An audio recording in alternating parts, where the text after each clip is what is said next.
to Classic Rock Country Music Facts and Trivia. Thank you for stopping by and watching today's video. Today's video is, it's not a Waylon story, but a Willie story, which is almost as good as a Waylon story. Wylie Hubbard tells a wild story about Willie Nelson's band kidnapping him to go to Milwaukee. He said they even put a pillowcase over my head. Well, that's one way to do it. Wylie Hubbard is a legend in the country scene and was a big part of the outlaw country movement in the 70s, which was led by his friends Willie Nelson, Waylon Jennings, as well as Jerry Jeff Walker and Bobby Bare. Of course, the signature song, Up Against the Wall, Redneck Mother, became a hit in the 70s, and the rest, as they say, is history. Of course, he never became a huge commercial success, but to this day is a respected songwriter with a cult following.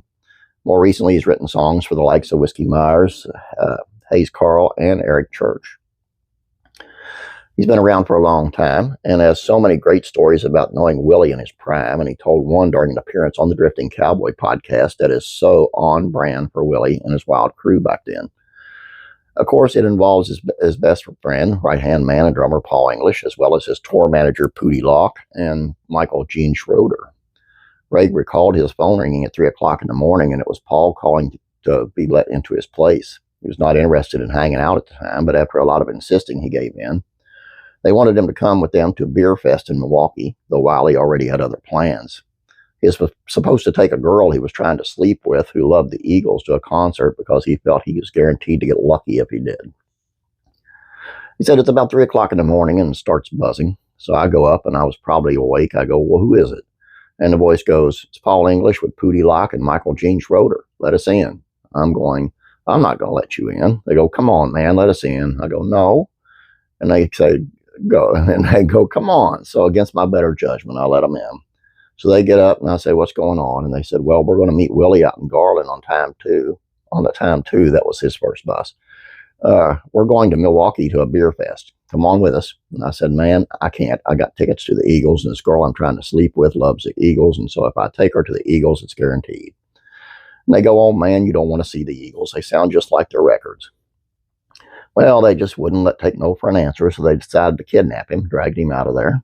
So anyhow, about 6 that morning, Pootie and Michael Gene picked me up, carried me down the stairs, and put Reynolds, my roommate guy, comes up and gives me a toothbrush and a leather jacket, and we go out there to Garland. We get on this bus. Next thing I know, we take off, and I go, wait a minute, no. So anyhow, they came up, put a pillowcase over my head, and started blowing smoke in it. So about next stop, we made a little rock or somewhere, maybe Memphis.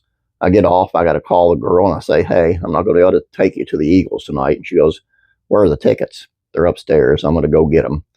So I never heard from her again. The life of a country music star. I'm all right.